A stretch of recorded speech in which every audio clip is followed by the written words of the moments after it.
Phyllis. So I'm Amanda, and I work here at Dundee Rep Theatre, Scottish Dance Theatre, as you know. And I work with a whole range of groups, like from young children to older people. I like to say, from nae hair to grey hair. And obviously, you're one of the participants in The Beautiful People. So that's where I am. My name is Phyllis, and I'm with the Beautiful People at the Rep. And I've been there now for about 2-3 years, and I love it. Brilliant. Excellent. I found a leaflet in a shop, it was, a flyer, and I thought, oh, I'll try that, because I had retired by then. So it was great. So Excellent. I enjoy my Wednesdays. Well, glad to be here with you today, Phyllis. So am I.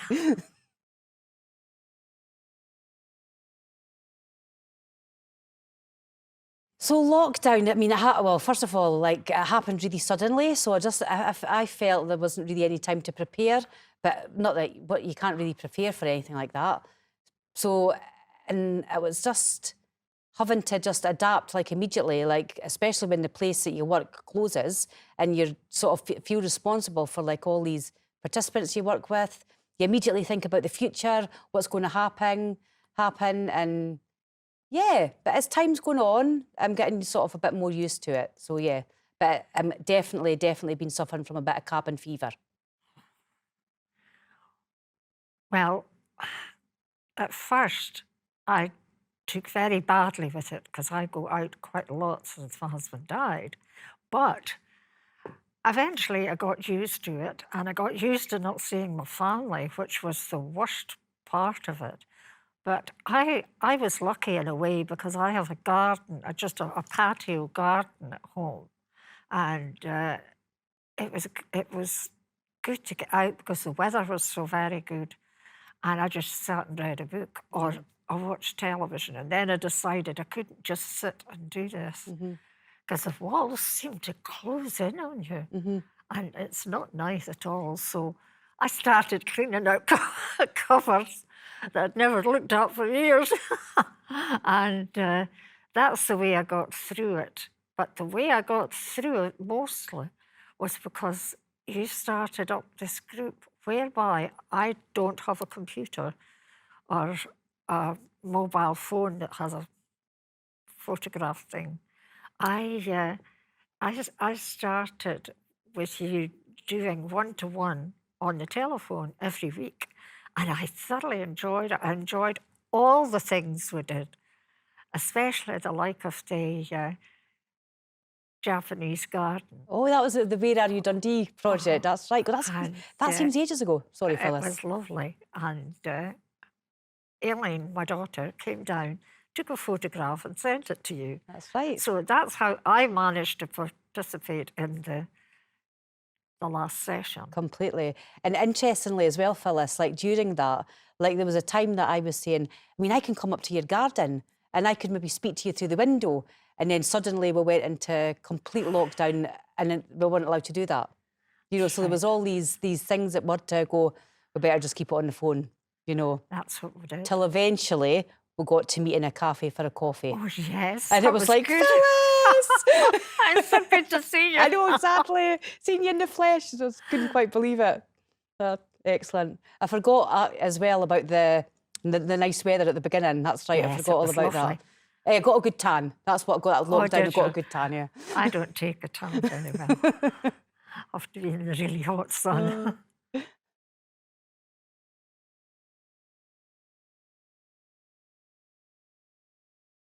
I'll tell you, like, I'm really missing coming to see the live theatre, though.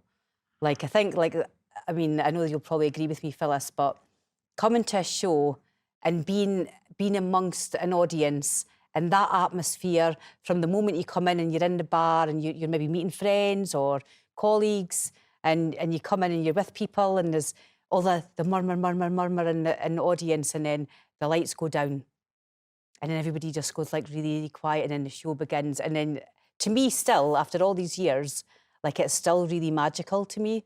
Like everything, like oh my goodness, there's a light on that person. Oh, that's just amazing. You know, so like the magic has not gone, even though I know what's going on, but you know, behind the scenes and stuff.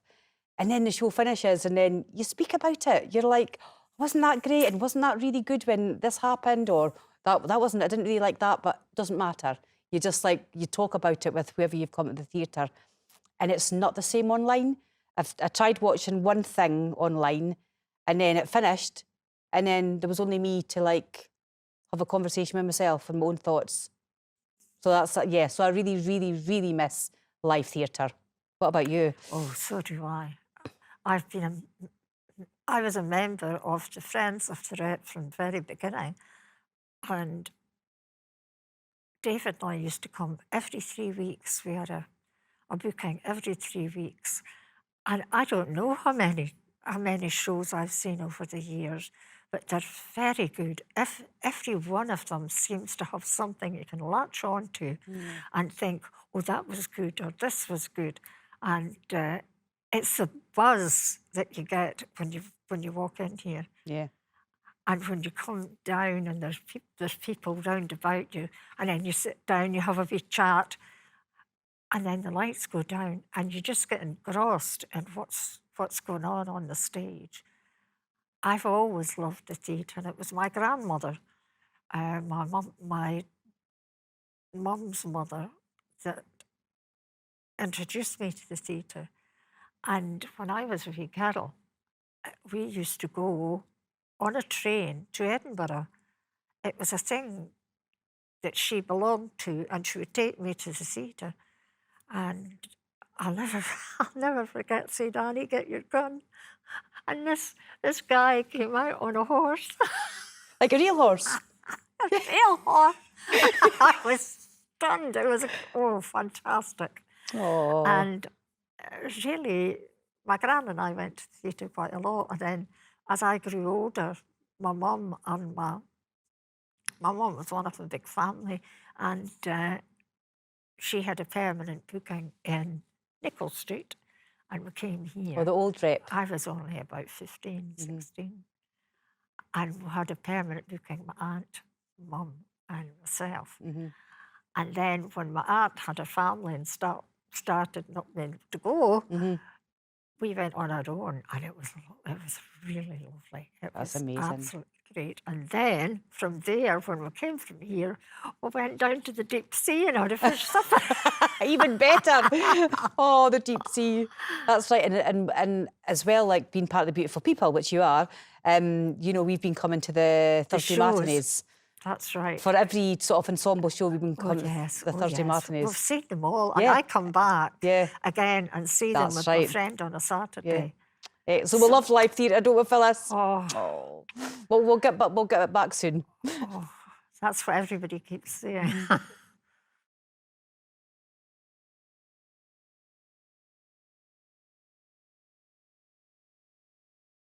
So, getting older, my goodness. I mean, it happens to us all, does it, Phyllis? But I feel it's a real weird thing. Like, I used to always say to myself, I'm going to grow old with absolute dignity, and it doesn't matter whether I get lines, it doesn't matter. I think people with lines look great. So that's fine. But when it kind of happens, you go, well, I remember when my skin was really smooth and it didn't have to go like that. Or I remember like when I used to be able to bend down and like pick up that thing off the kitchen floor without going, oh, you know, so physically, that's what I'm talking, not within my heart, but physically I think your body does get older. Your body physically definitely gets older, and you maybe can't do, like, I don't think I would be able to do a cartwheel anymore, Phyllis. Oh, no. And I mean, I was able to do a cartwheel with no hands. That's called a barani. But I'm not trying that. But yes, but in my heart and in my attitude to life, I don't feel the age that I am. What about you? How do you feel about getting older? I'm a lot older than you. And I just don't think about age at all. I never have. I've always just gone and done what I wanted to do. And really, as you get older, there are things you can't do. And when I fractured my hip in the church hall and I had to be taken to hospital in an ambulance. No, we went by a car and it was absolute Oh, I painful. remember you breaking your hip. Yeah. Oh, it was awful. I was in hospital a week. But then I thought, right, I've got to do all those exercise and things. If I don't do them, I'll stiffen up and I'll not be able to do stuff. So I thought, right. So according to them, I was a model patient because every time they saw me, I was walking around in the corridor. Once I was allowed to do that.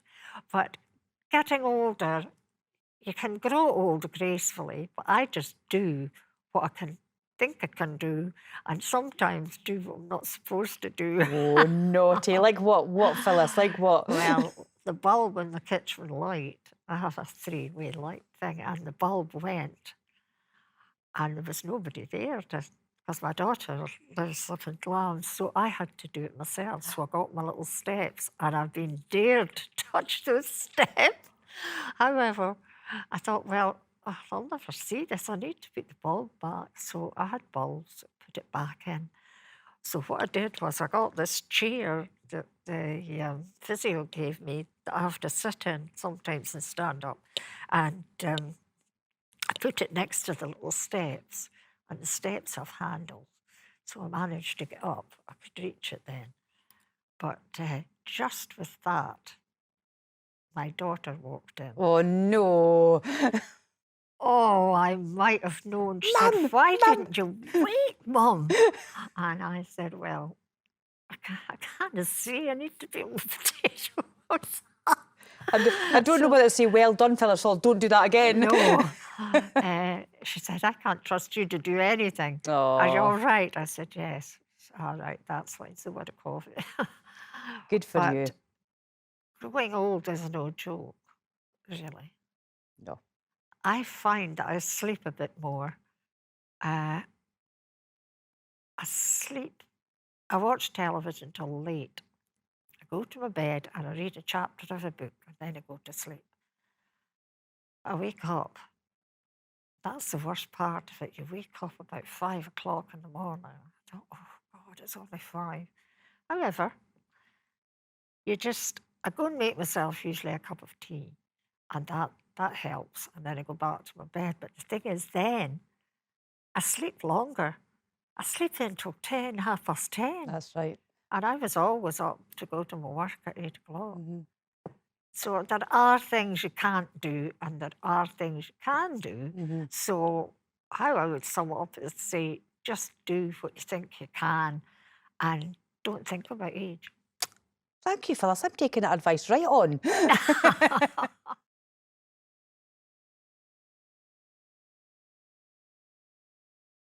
So, Phyllis, the thing about like what I've learned in the last 6 months is before lockdown or when I was here, I wasn't very often at my desk. Like I was always like in the studio, as you know, or out and about in the community or somewhere, but not at my desk. Being at my desk behind a computer is not what I was built for. Definitely not. And I didn't know that much about the computer really. I knew how to do my emails, I knew how to send a letter, save some files. That was about it. I didn't really give it any attention or anything.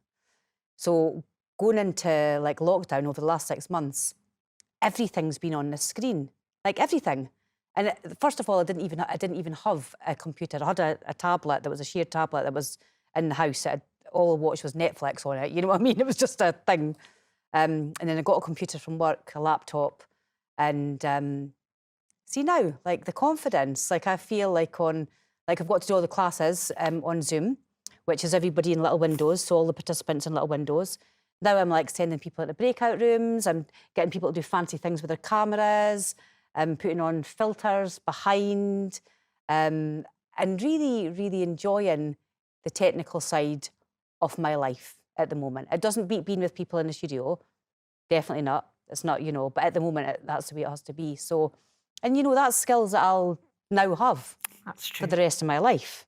So that for me has been a big thing that I've learned. It's quite a practical thing, I suppose, like learning, but yeah, that's what I would say. That's definitely the most that I've learned. What about you? Have you learned anything in the last 6 months? I've learned to be lonely. Oh, Phyllis.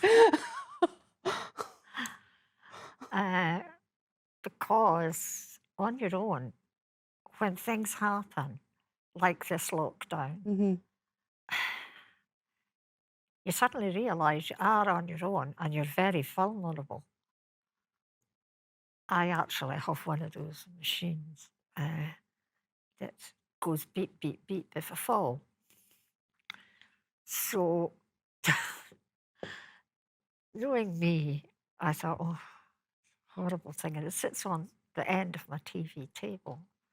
So I thought, right, I have to wear, I don't have it on here because I can't wear it outside. It's a thing goes around my neck and down to this. And one night when summertime was coming and the clocks had to go back, I have a clock on the wall above my television, which is the Haywayne. It's just a picture and then a clock. And I turned it forward and it sat down. The clock fell down onto this machine and it set it off and it was going beep, beep, beep, beep, beep, and I had no idea how to turn it. How to turn it off. And then this voice comes on to say, right, Mrs. Miller, we'll be there in 10 minutes. Just you stay where you are on the ground. I said, no, I'm not on the ground. I'm terribly sorry. But my clock is. I said, I'm terribly sorry, my clock fell off the wall and hit your machine. Oh, so you're all right? I said, yes, thanks. I'm standing here at the TV, hoping it's not broken. So anyway, they were very good. They phoned me again after that episode and said, now, Mrs. Miller, when you put your clock back there, don't have the machine near it. No. Because they were all ready to come out. And does that give you peace of mind then, knowing that you've got is it a community alarm? Is that what it is? Yes. Yeah. Does that give you sort of peace of mind that you know if I you know need that any? I fall down and I can't get up. You've got, and are you good at putting it on when you go straight into the house? Do you put it on, or do you leave it on the bunker or the side somewhere? I tend That's what I would do, I would imagine. What a thing to have to remember, to put something around your neck. Well, when you get up in the morning, get dressed, that's one of the things you put on. Okay, so you've got it like, yeah. So, and you have it on. If I'm not out, which No, you is don't very rarely, it's maybe sitting on the bedside table. Brilliant. So what I've learned is to sort of look after myself better than I did before. My daughter and son-in-law are very good. Yeah. My grandchildren, so it's fine. Yeah. But I don't see them very often because she works. It's only at the weekend we meet up. Yeah. I don't know whether we're going to meet up or not this week. Yeah. Excellent. Thanks, Phyllis.